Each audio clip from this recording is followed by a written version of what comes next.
সূরাতুল মাইদার ২৭ নম্বর আয়াতে আল্লাহ তাআলা বলেন, ওয়াতলু আলাইহিম নাবা আবনাই আদম বিল হক إذ قربا قربانا فتقبل من أحدهما ولم يتقبل من الآخر قال لأقتلنك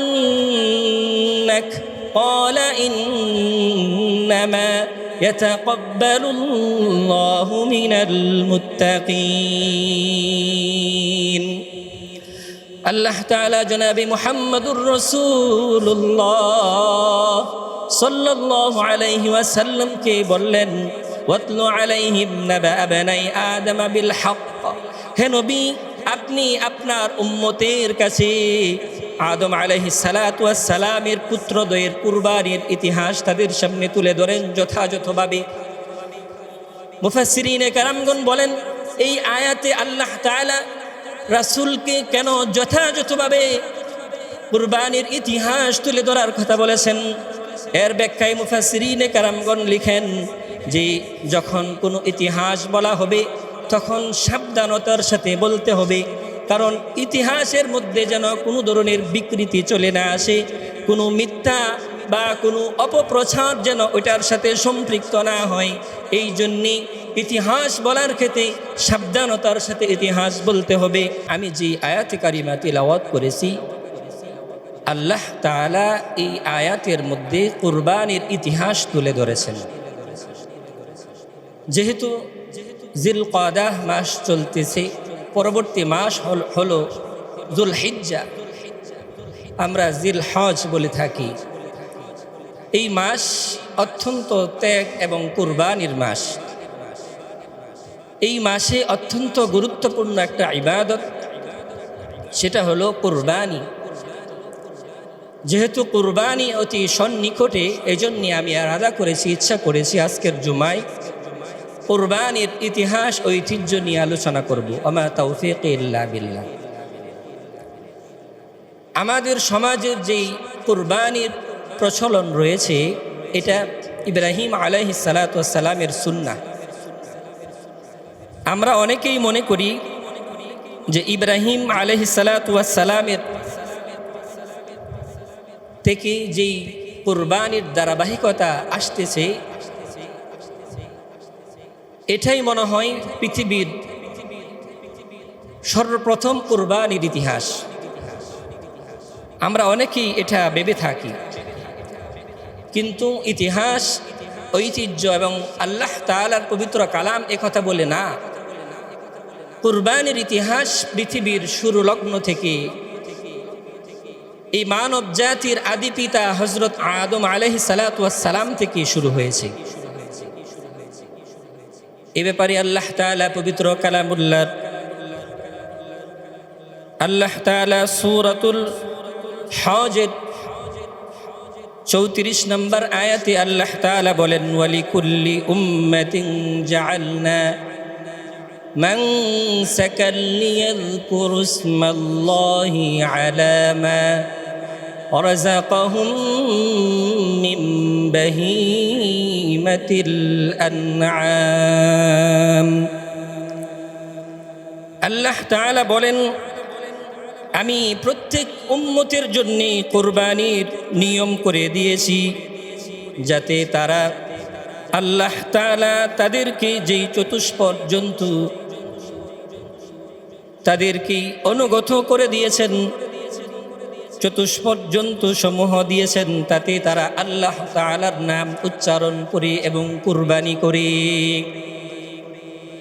এই আয়াতের মধ্যে আল্লাহ তাআলা বলেন, ওয়ালিকুল্লি উম্মাতিন জাআলনা মানসাকান লিয়াযকুরু ইসমাল্লাহ আলা মা রাযাকাহুম মিন বাহীমাতিল আনআম।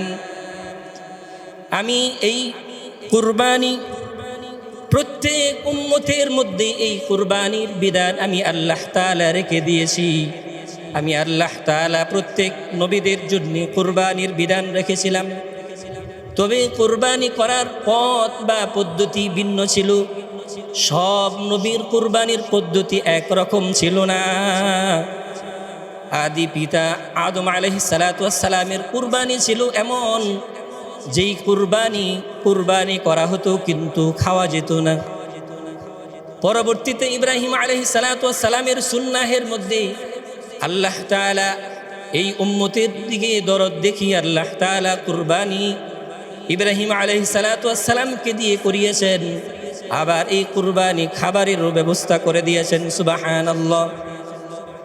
যাই হোক, আল্লাহ তাআলা বলেন, আমি ওয়ালিকুল্লি উম্মাতিন জাআলনা মানসাকান লিয়াযকুরু ইসমাল্লাহ, আমি প্রত্যেক উম্মতের জন্য কুরবানির বিধান রেখে দিয়েছি, যেন তারা চতুষ্পদ জন্তুসমূহের মধ্যে আমার নাম উচ্চারণ করে তারা কুরবানি করে বা পশু জবেহ করে।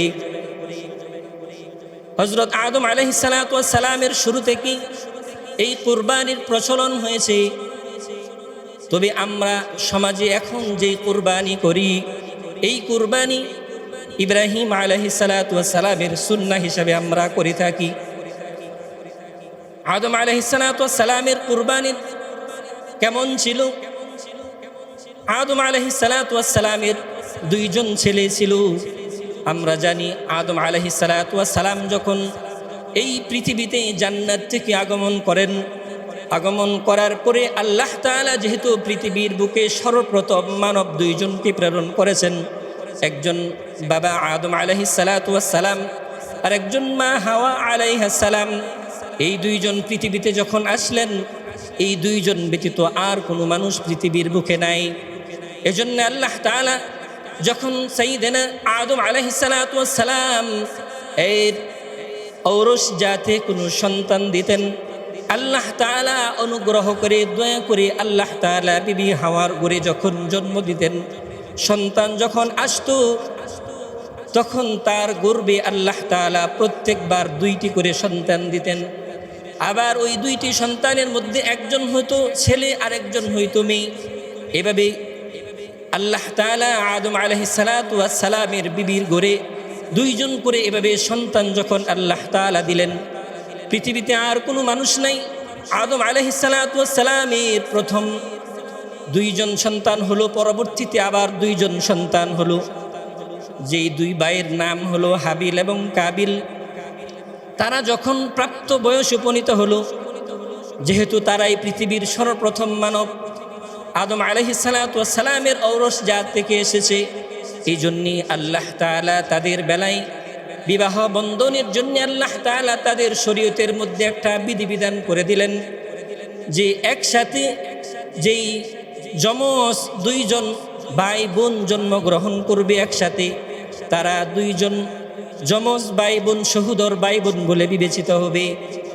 আর যে পরবর্তীতে আসবে, পরের বছর বা পরে জন্মগ্রহণ করবে, ওই পরের ভাই বা পরের বোন আর আগের ভাই তাদের সাথে বিবাহ বন্ধনে বৈধ করে দিয়েছেন।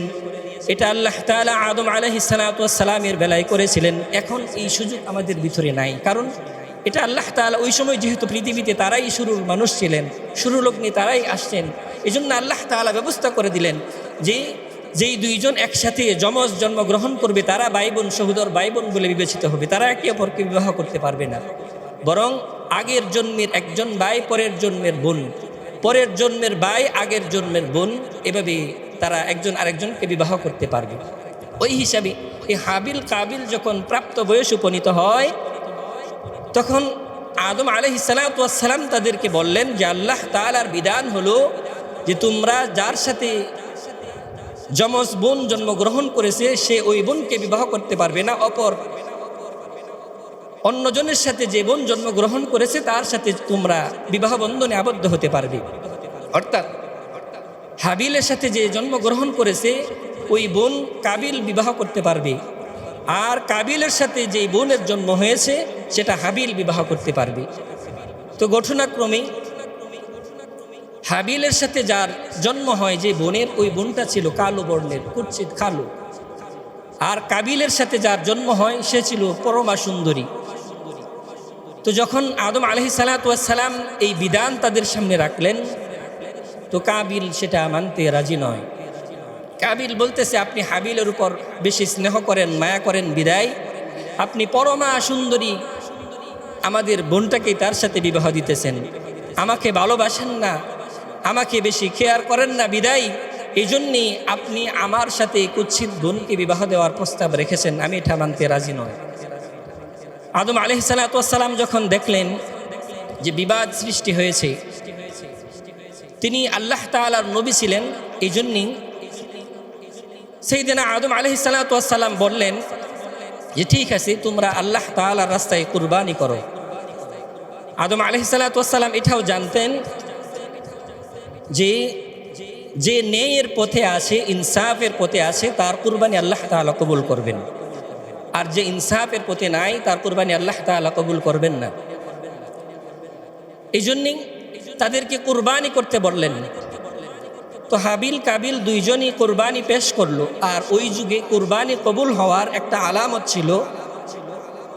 সেই আলামতটি হলো, যখন কোনো বস্তু বা জন্তু কুরবানি করা হতো তখন শুধু এই চতুষ্পদ জন্তু কুরবানি করা হতো এমনটি নয়, বরং যেটা যার কাছে থাকতো এটাই নির্দিষ্ট একটা জায়গায় থাকতো, ওখানে উপস্থাপন করলে, ওখানে রেখে দিলে আল্লাহ তাআলার আকাশ থেকে এক খণ্ড অগ্নিশিখা এসে যে ইনসাফের পথে আছে তার কুরবানি কবুল হতো। এটাকে ওই কুরবানি, ওই আগুনটা এসে কুরবানির জন্তু বা বস্তুটাকে এভাবে জ্বালিয়ে ভস্ম করে দিত। তখন বুঝে নেওয়া হতো যে তার কুরবানি কবুল হয়েছে। আল্লাহ তাআলা আমাদের উপর কত ইহসান এবং দয়া করেছেন। ওই পদ্ধতি যদি এখনো থাকতো তাহলে বাংলাদেশের অনেক মানুষ ভয়েই কুরবানি করতো না, কারণ মানুষের ভিতরে ভয় ঢুকে যেত, হায় আমি কুরবানি করব, আমার কুরবানি যদি কবুল না হয় মানুষ তো জেনে যাবে আমি অপকর্মের সাথে লিপ্ত আছি। যারা সুদ ঘুষের সাথে সম্পৃক্ত আছে তারা ভয় পেয়ে যেত যে আমি তো জানি আমি কি কর্মের সাথে লিপ্ত আছি, আমি সুদের টাকা দিয়ে যদি কুরবানি দেই এটা আল্লাহ তাআলা কবুল করবে না। এই ভয়ে কুরবানি ছেড়ে দিত। অনেক মানুষ এভাবে কুরবানি থেকে দূরে যাইত। অনেক ইমাম সাহেবরাও কুরবানি থেকে দূরে সরে যেত, কারণ দিলে ভয় থাকতো, না জানি যদি আমার কুরবানি কবুল না হয় তাহলে তো পরের দিনই আমার চাকরি থাকবে না। কারণ মানুষ বলবে আপনি কেমন ইমাম, আপনার কুরবানি আল্লাহ তাআলার কাছে কবুল হয়েছে না, সুতরাং আপনার পিছে আমরা নামাজ পড়ব না। ঠিক এমনইভাবে যারা নেতা তারা বলতো আমি যদি কুরবানি করি কুরবানি কবুল না হয় মানুষ জেনে যাবে আমি অপকর্মের সাথে, সুদ ঘুষের সাথে আমি সম্পর্ক আছে আমার, সুতরাং আমিও কুরবানি করব না, কারণ কুরবানি যদি কবুল না হয় মানুষ আমাকে আর বিশ্বাস করবে না। কি বলেন ঠিক কিনা? আল্লাহ তাআলার কত ফজল এবং করম, আল্লাহ তাআলা দয়া করে মায়া করে এই উম্মতের জন্য আল্লাহ তাআলা এটাকে রহিত করে দিয়েছেন। আল্লাহ তাআলা এমন এক ব্যবস্থা করেছেন আমরা কুরবানি করব, এই কুরবানির বস্তু আমরা খেতেও পারবো। অথচ আদম আলাইহিস সালামের সন্তানরা যখন কুরবানি করেছিল খাওয়ার ব্যবস্থা ছিল না, বরং কুরবানি কবুল হলে এটা আসমান থেকে আগুন এসে পুড়িয়ে দিত। তো যাই হোক, আল্লাহ তাআলা এত নিয়ামত আমাদেরকে রেখেছেন, আল্লাহ তাআলা এত দয়া এবং অনুগ্রহ করেছেন, এজন্য অবশ্যই অবশ্যই আমাদেরকে আল্লাহ তাআলার গোলামি করা ছাড়া আর কোনো রাস্তার উপায় নাই, আর কোনো জায়গায় অবস্থান করার আমাদের আর কোনো রাস্তা নাই। রাস্তা একটাই, আল্লাহ তাআলার ইবাদত বন্দেগী করা, যেহেতু আল্লাহ তাআলা আমাদেরকে এত সুযোগ সুবিধা দিয়েছেন। যাই হোক, আমি বলতেছিলাম সাইয়েদিনা আদম আলাইহিস সালামের পুত্রদ্বয় যখন এভাবে কুরবানি করলো, কুরবানির মধ্যে হাবিল সে এভাবে চতুষ্পদ জন্তু লালন পালন করত, এই জন্যে সে একটা সুন্দর দেখে একটা ছাগল বা দুম্বা সে আল্লাহ তাআলার রাস্তায় কুরবানি করলো। আর কাবিল সে কৃষি কাজ করতো, এই জন্য সে কিছু শস্য দানা ওখানে রেখে দিল। আল্লাহ তাআলা হাবিলের কুরবানি কবুল করলেন। আল্লাহ তাআলা কবুল করার পরে আল্লাহ তাআলা যখন এটা কবুল করলেন, কবুল করার সাথে সাথে কাবিল এটা মানতে এরপরেও সে রাজি না। আল্লাহ তাআলা এই ঘটনা পবিত্র কালামুল্লাহর মাধ্যমে জনাবে মুহাম্মাদুর রাসূলুল্লাহ সাল্লাল্লাহু আলাইহি ওয়াসাল্লামকে জানিয়ে দিয়েছেন। আল্লাহ তাআলা সূরাতুল মাইদার ২৭ নম্বর আয়াতে আল্লাহ তাআলা বলেন, ওয়াতলু আলাইহিম নাবা আবনাই আদম বিল হক إذ قربا قربانا فتقبل من أحدهما ولم يتقبل من الآخر قال لأقتلنك قال إنما يتقبل الله من المتقين আল্লাহ তাআলা জনাবে মুহাম্মদুর রাসূলুল্লাহ সাল্লাল্লাহু আলাইহি ওয়াসাল্লাম কে বললেন ওয়াতলু আলাইহিম নাবা বানাই আদম বিল হক। হে নবী, আপনি আপনার উম্মতের কাছে আদম আলাইহিস সালাতু ওয়াস সালামের পুত্রদ্বয়ের কুরবানির ইতিহাস তাদের সামনে তুলে ধরেন যথাযথভাবে। মুফাসসিরিনে কেরামগণ বলেন, এই আয়াতে আল্লাহ তাআলা রাসূলকে কেন যথাযথভাবে কুরবানির ইতিহাস তুলে ধরার কথা বলেছেন, এর ব্যাখ্যায় মুফাসসিরিনে কেরামগণ লিখেন যে যখন কোনো ইতিহাস বলা হবে তখন সাবধানতার সাথে বলতে হবে, কারণ ইতিহাসের মধ্যে যেন কোনো ধরনের বিকৃতি চলে না আসে, কোনো মিথ্যা বা কোনো অপপ্রচার যেন ওইটার সাথে সম্পৃক্ত না হয়। এই জন্যে ইতিহাস বলার ক্ষেত্রে সাবধানতার সাথে ইতিহাস বলতে হবে। এই জন্যে আল্লাহ তাআলা জনাবে মুহাম্মদুর রাসূলুল্লাহ সাল্লাল্লাহু আলাইহি ওয়াসাল্লামকে বলেন ওয়াতলু আলাইহিম নাবা বানাই আদম বিল হক إذ قربا قربانا فتقبل من أحدهما ولم يتقبل من الآخر إذ قربا قربانا যখন তাদের দুই ভাই আল্লাহ তাআলার সন্তুষ্টির জন্য কুরবানি পেশ করলো, আল্লাহ তাআলা দুইজনের একজনের কুরবানি কবুল করলো এবং অপরজনের কুরবানি আল্লাহ তাআলা প্রত্যাখ্যান করলেন। যখন কাবিল দেখলো তার কুরবানি কবুল হয় নাই, সাথে সাথে সে তার ভাইকে বলতেছে ক্বালা লাআকতুলান্নাক, আমি তোমাকে হত্যা করব, কারণ আমার যেই পছন্দ, যেই আমার সাথে যেই বোন জন্মগ্রহণ করেছে একে আমি বিবাহ করব, আমি তোমাকে বিবাহ করতে দিব না, কারণ এই বোন পরমা সুন্দরী, সুতরাং আমি যেহেতু আমার সাথেই তার জন্ম হয়েছে, সুতরাং আমি তাকে বিবাহ করব, আমি বেশি হকদার। যদি তুমি আমাকে বিবাহ করতে না দাও তাহলে আমি তোমাকে লাআকতুলান্নাক, আমি তোমাকে হত্যা করে ফেলব। তখন হাবিল এ কথা শোনার পরে সে উত্তর দিল ক্বালা ইন্নামা ইয়াতাকাব্বালুল্লাহু মিনাল মুত্তাকিন, যে আল্লাহ তাআলা তো শুধুমাত্র কেবলমাত্র মুত্তাকিনদের পক্ষ থেকে যা পেশ করা হয় এটা আল্লাহ তাআলা কবুল করেন। সুতরাং তুমি ন্যায়ের পথে ছিলে না, ইনসাফের পথে তুমি ছিলে না, এই জন্যে আল্লাহ তাআলা তোমারটা কবুল করে নাই। আমি ইনসাফের পথে ছিলাম, আমি ন্যায়ের পথে ছিলাম, এই জন্য আল্লাহ তাআলা আমারটা কবুল করেছেন। আল্লাহ তাআলা বলেন ক্বালা ইন্নামা ইয়াতাকাব্বালুল্লাহু মিনাল মুত্তাকিন, আল্লাহ তাআলা তো মুত্তাকিনদের পক্ষ থেকে একমাত্র কবুল করে থাকেন। এই জন্যে মুত্তাকি কারা? এক কথায় যারা নিজেদেরকে সমস্ত প্রকার হারাম কাজ থেকে বাঁচিয়ে রেখে আল্লাহ তাআলার বিধিবিধান অনুযায়ী আল্লাহ তাআলার বলে দেওয়া পদ্ধতিতে চলে, এটাই হলো তাকওয়ার একেবারে সারসংক্ষেপ কথা। তো যাই হোক, সে যখন হুমকি দিল তাকে হত্যা করে ফেলবে, সে উত্তরে ঠান্ডা মাথায় সুন্দরভাবে বলল যে ক্বালা ইন্নামা ইয়াতাকাব্বালুল্লাহু মিনাল মুত্তাকিন। এই কথা বলার পরে তো যখন সে এরপরেও তার অন্তরে কোনো মায়া সঞ্চার হয়নি, কারণ সে তো ইনসাফ তার ভিতরে নেই, সে তো মনুষ্যত্ব তার ভিতরে নেই। এই জন্যে সে লাইন বাসাত্তা ইলাইয়া ইয়াদাকা লিতাকতুলানি মা আনা বিবাসিতিন ইয়াদিয়া ইলাইকা লিআকতুলাক ইন্নী আখাফুল্লাহ রাব্বাল আলামিন। তো হাবিল বলতেছে লাইন বাসাত্তা ইলাইয়া ইয়াদাকা, যে তুমি যে আমাকে বলেছো আমাকে হত্যা করবে, যদি তুমি আমাকে হত্যা করার উদ্দেশ্যে আমার দিকে হাত বাড়াও, কিন্তু আমি হাবিল তোমাকে হত্যা করার জন্যে তোমার দিকে হাত বাড়াবো না। ইন্নামা ইয়াতাকাব্বালুল্লাহু মিনাল মুত্তাকিন, এরপরে বলতেছে ইন্নী আখাফুল্লাহ রাব্বাল আলামিন। তো হাবিলের দ্বিতীয় কথা হলো লাইন বাসাত্তা ইলাইয়া ইয়াদাকা লিতাকতুলানি মা আনা বিবাসিতি ইয়াদিয়া ইলাইকা লিআকতুলাক ইন্নী আখাফুল্লাহ রাব্বাল আলামিন। তুমি যদি হত্যা করার জন্য আমার দিকে হাত বাড়াও, তবু আমি তোমাকে হত্যা করার জন্য তোমার দিকে হাত বাড়াইব না। কারণ কি? কারণ হলো ইন্নী আখাফুল্লাহ,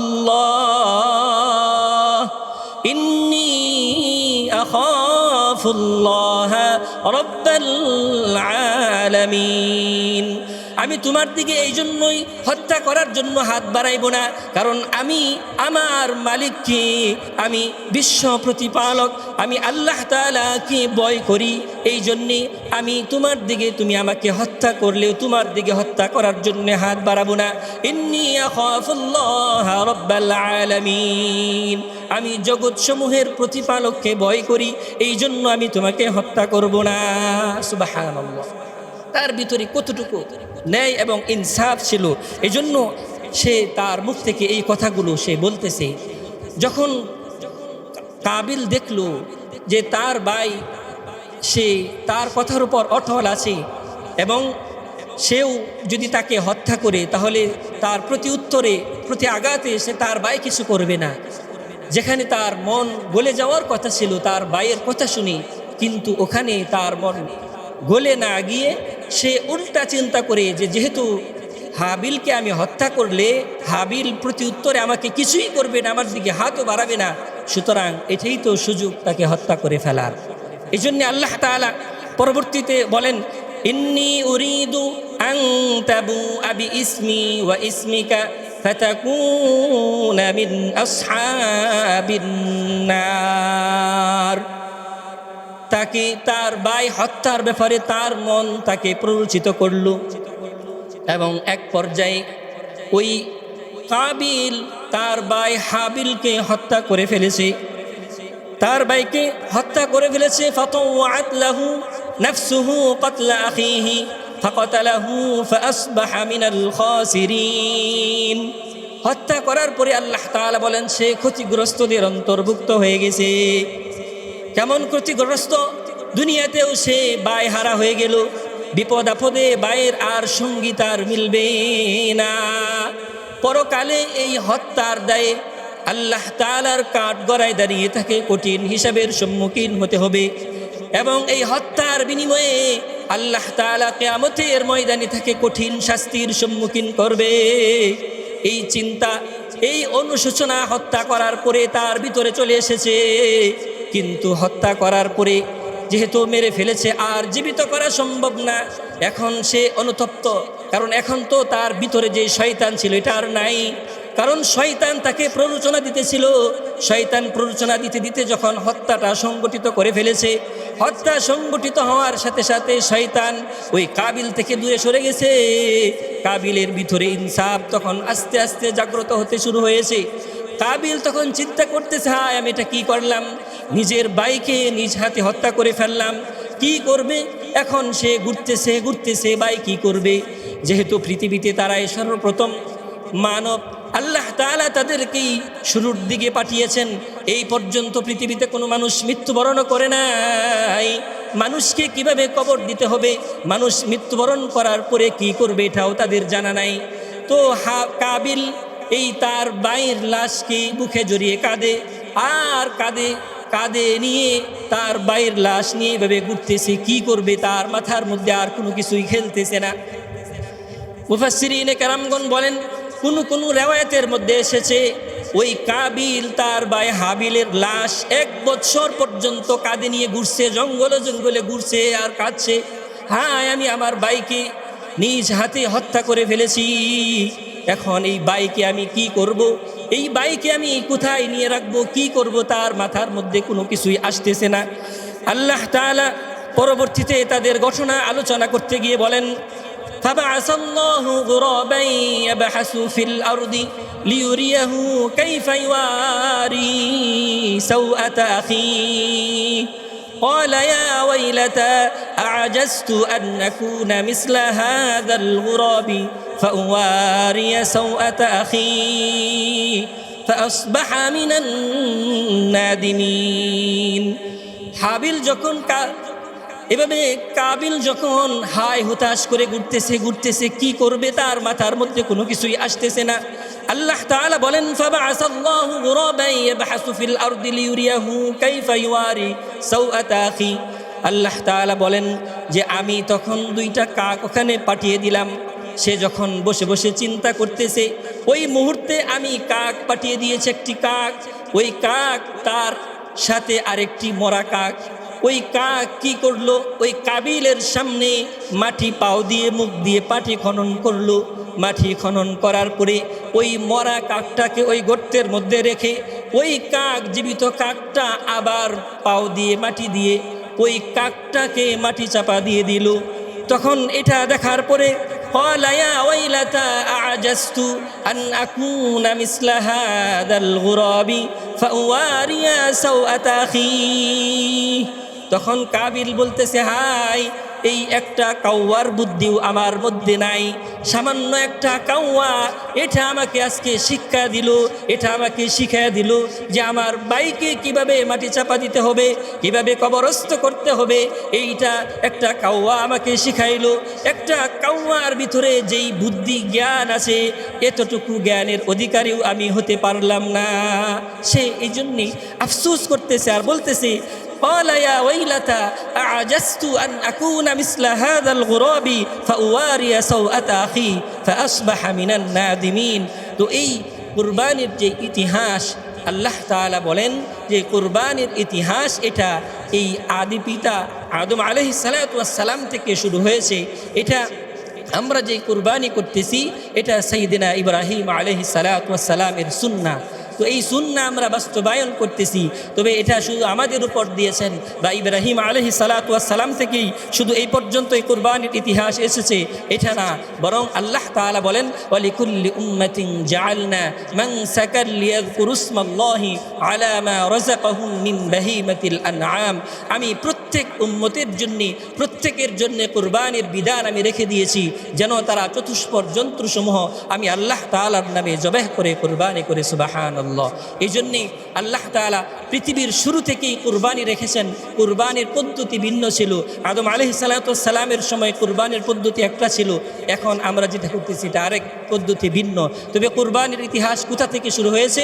সাইয়্যিদিনা হযরত আদম আলাইহিস সালাতু ওয়াস সালাম থেকে কিয়ামত পর্যন্ত এটা থাকবে। তো আমরা যে কুরবানি করি এটা ইব্রাহিম আলাইহিস সালাতু ওয়াস সালামের সুন্নাহ।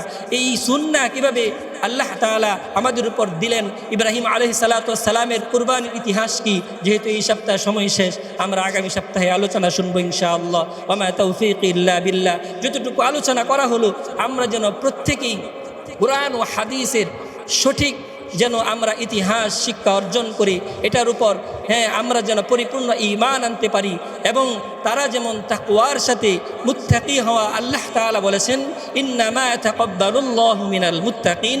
মুত্তাকিনদের পক্ষ থেকে আল্লাহ তাআলা শুধুমাত্র কেবলমাত্র কুরবানি গ্রহণ করেন। এই জন্য আমাদেরকে তাকওয়া অর্জন করে কুরবানি করতে হবে। আল্লাহ তাআলা আমাদের সকলকেই তৌফিক দান করেন। সকলেই বলি আমিন। ওয়া আখিরু দাওয়ানা আলহামদুলিল্লাহি রাব্বিল আলামিন। যারা সুন্নাত পড়ি